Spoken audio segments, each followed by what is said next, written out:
So, patapos na ang pinapagawa or pinaparenovate ng bahay. Or gusto mo lang magpalit ng look ng iyong living room. Ano nga bang magandang bilhin na living room set para dito? Usapang furnishing muna tayo mga Karki. Go ka dito, panoorin mo ang video ito.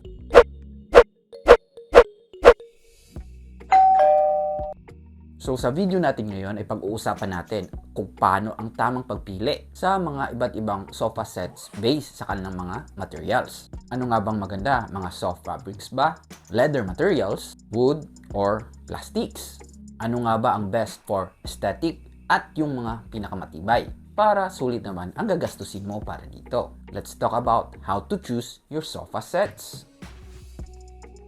Hi! Sa mga bago pa lang dito, ako nga pala ang iyong Kuya Architect. At ang ating channel ay puno ng mga videos all about house design and construction. So kung nagbabalak kang magpagawa ng bahay, well, check mo na ang ating mga videos that are very useful para sa'yo. At syempre mag-subscribe para updated ka sa ating mga bagong videos. Well, before anything else, since pag-uusapan na rin natin ang ating mga living room, meron tayong ginawang video all about mga design mistakes dito. Paano iwasan yung mga pagkakamali at ano ba ang mabuting diskarte para maging maayos ang ating mga living room sa ating mga bahay. Well, you can check this video later. Links on the comments and description below. Now, let's proceed sa mga pros and cons ng iba't ibang materials for our sofa sets. Una, soft fabric sofas. Ito yung mga gumagamit ng cotton, linen, or wool na mga fabrics, either natural or synthetic. In short, tela ang gamit nila dito. So, ano nga ba ang kagandahan ng mga ito? Well, one, aesthetic. For many, mas maganda itong pagmasdan dahil mukhang natural yung kanyang look. Masasabi din nating breathable ito or hindi madaling mag-init kahit matagal tayong nakaupo doon. Mas prefer din ito for its softness and warmth. Hindi greasy sa balat kahit maalinsangan. In terms naman of durability, masasabing hindi ito scratch prone or madaling magasgas unlike sa ibang material. So in short, ang mga soft fabrics na mga sofa ay merong aesthetic value, mas soft, and merong scratch resistance. Ano naman ang mga downsides nito? Well, dahil ang mga fabrics na ito ay gawa sa fibers, mas madali itong magmantsa dahil mas absorbent ito sa mga liquids. So, if may sofa kang ganito, well, iwas-iwasan lang yung pag-inom dito ng mga liquid, especially yung mga kape or soft drinks or mga juice na merong mga kulay para iwas baka matapon ito magmantsa. At kung meron ka namang alaga, well, kahit hindi ito madaling ma-scratch sa kalmot, pwede itong ma-absorb kung doon magwiwi yung mga alaga nyo. Well, ma-absorb yun ng yung sofa kaya may tendency mangamoy. So, dapat talagang iwas-iwasan ang exposure or proximity ng mga liquids na ito pag meron kayong ganitong sofa. Dahil ang tsansya talaga ay baka mamantsahan nila ito. Mahirap itong labhan dahil hindi naman natatanggal yung ibang parts ng sofang iyon pag meron kang gustong alisin na mantsa. Well, para maiwasan ang mga ito, merong ibang bumibili ng mga sofa cover para gamitin niya sa kanilang sofa set para hindi madaling mag-absorb ng mga liquids or anumang bagay doon. But again, aesthetic-wise, medyo hindi na ganun kaganda yung tingnan ang iyong sofa dahil nga mayroon ng cover. Isa pa sa issue nito dahil mas madali itong mag-attract ng dumi, alikabok at moisture dahil nga fabrics are made of these fibers, madalas may nangyayaring skin irritation kung madumi na talaga yung sofang yon. Kung nangangati ka na sa bawat sandal mo ng yung sofa, maaring meron ng mga dust mites or iba pang mga namamahay doon dahil sa dumi na nga ng iyong sofa set. Kaya, dapat meron kang gawin dito. Pinaka-simpleng gawin yung iba ay pinapaarawan lang nila yung kanilang mga sofa sets para mamamatay itong mga irritants na ito. But for better cleaning, merong mga gumagawa ng deep clean, yung gumagamit ng mga vacuum para isak talaga yung mga dumi na nag-accumulate sa sofa para matanggal na rin yung mga irritants doon. So, ayun yung mga issues ng pagpili ng mga soft fabrics na mga sofa. Yun ang mga soft fabrics ng mga sofa. Maganda, aesthetic-wise, mas durable, anti-scratch resistance, pero may tendency magmancha at bumaho, kaya maintenance yung issue. Next, the leather sofas. So ngayon sa mga leather ng sofa, usually ginagamit yung mga synthetic leathers. Leather furniture looks more modern, more chic. Meron siyang executive feel. So ano naman ang mga pros and cons ng pagpili ng mga leather sofa sets? Una, ang mga advantages nito. First, yung mga synthetic leather ng mga sofa ay mas mura kaysa mga soft fabrics. Next, well, siguro ito na yung pinaka-advantage niya. Ito ay ang pagkakaroon ng easy maintenance. Unlike sa nauna nating na-discuss na material, ang isang leather sofa set ay hindi absorbent sa liquids. Hindi ito madaling magmantsa kahit matapunan man ito ng kape or soft drinks or mga juice, unlike sa naunang mga fabrics na materials. Pag nabasa ito or natapunan ng liquid, well, simple lang, pinupunasan lang ito. Mas madali ring tanggalin ang mga dumi or yung mga alikabok na mag-accumulate dito dahil again, just wipe it off at matatanggal na yon para less skin irritants. At less din yung tendency niyang mangamoy dahil again, hindi ito nag-absorb ng liquid or ng moisture. And mas madali ang paglilinis dito dahil punas-punas lang at may nabibili ring mga wax para pakintabin or pagandahin pa yung shine ng mga leather sofas natin. Well, ano naman ang mga issues nito? Una, dahil gawa ito sa synthetic leather, hindi ito breathable, kaya katagalan sa pag-upo mo, mararamdaman mo yung init sa katawan. Lalo na kung walang aircon at malinsangan, mafe-feel mo yung parang greasy feeling pag natapat ka doon sa leather surface ng mga sofang iyon.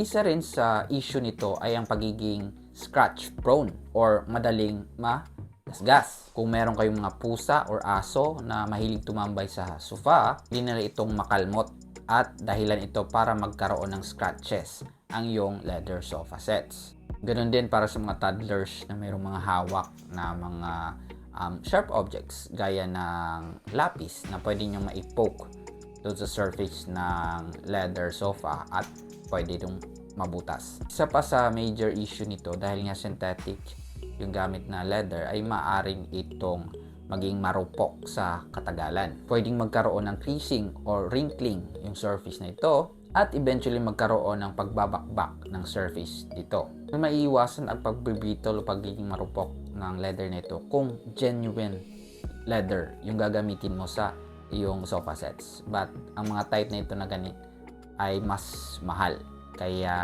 mapapagastos ka rin kung ganoon ang gamitin mo. Pero kung masira naman yung leather surface ng yung sofa, pwede mo naman itong ipaayos through reupholstering. So, meron namang gumagawa ng services na yun. So, again, ang isang leather na sofa sets ay easy maintenance but prone to scratches at wrinkling sa katagalan. But take note, both soft fabrics and leather sofas are susceptible sa water damage kung merong pagbaha. Dahil nga ang kanilang body or ang kanilang main structure ay gawa sa foam. So, mahirap linisin yung kanilang mga foam kung nag-absorb na ito ng tubig baha at yung mga dumi doon dahil hindi mo naman matatanggal yung mga fabric at leather surface ng mga sofa sets na yon. So, if bahain yung lugar nyo, well, explore ka lang ng ibang materials for your sofa set sa iyong bahay. Speaking of baha, meron na tayong ginawang video kung ano nga ba ang dapat gawin sa inyong bahay in terms of design or construction or layout kung binabaha yung lugar ninyo for your safety and convenience. So, check nyo rin ang video ito later. Links on the comments and description below. So, if ang naunang mga materials ay prone sa water damage dahil sa baha, here are other options na pwede mong pagpilian. Una, ang wooden sofas. So, in short, gawa sa kahoy. But hindi lang basta kahoy. Best kung gawa ito sa mga hardwood, kaya sa mga magkuno, mulabe, or kamagong. Yung gawa sa mahogany yung isa sa pinakamura. Well, depende sa design, no? But most commonly, ang mga hardwood sofas ay nilalagyan ng mga cushion or yung mga foam para maging mas comfortable nito, malambot upuan. Bagay ito sa mga Scandinavians or mga Japanese mga interiors which are mostly wood yung magiging theme or accent dito. So ano nga ba ang magiging advantage nito? Well, una, water resistance. Kahit mababad ang isang hardwood sa baha ay hindi ito madaling mabulok, lalo na yung mga kiln dry. At hindi rin ito madaling anayin or magkaroon ng mga bukbok. Maintenance-wise naman, yung mismong wooden frame ay punas-punas lang yon sa paglilinis. At yung mga foam, pwedeng tanggalin yung kanilang mga punda o yung mga cover para labhan din at ibalik lang doon sa ating mga wooden sofas after matuyo. So, durable at may easy maintenance. Ano naman ang magiging issues nito?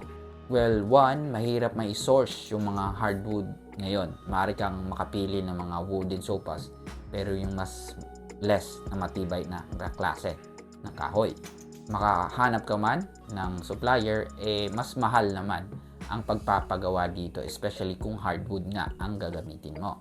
To issue sa aesthetic, merong iba na nalulumaan ang pagtingin nila sa mga wooden na mga furnishing gaya ng mga sofa set. Kaya kung medyo modernist ka, maaring hindi mo maging type itong mga wooden sofa sets.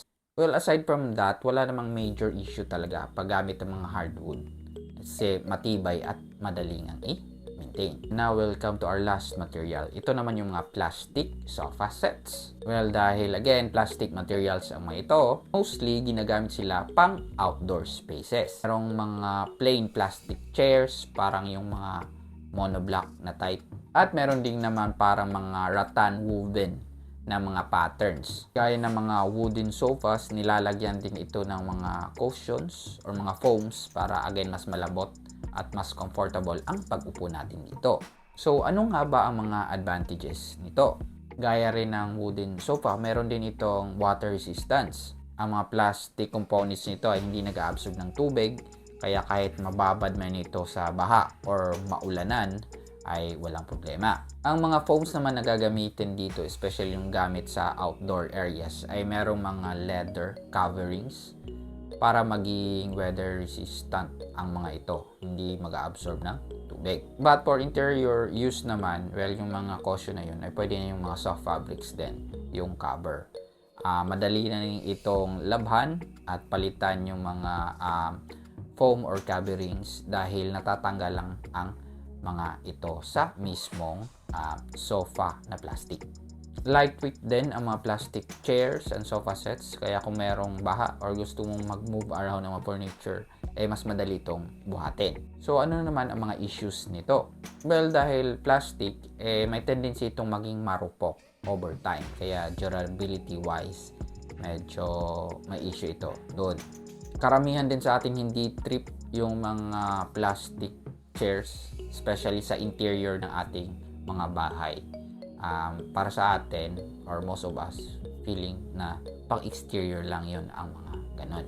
But again, kung bahain yung lugar nyo at gusto mo yung madaling buhatin, magaan lang, at hindi mahirap i-maintain, well, go for plastic. Okay lang naman yun. So, ayun ang ilan sa mga info that will guide you to choose ng anumang sofa set ang gagamitin nyo sa bahay. Meron kayong katanungan or opinion regarding sa ating topic ngayon, pakisulat lang ito sa ating comments below.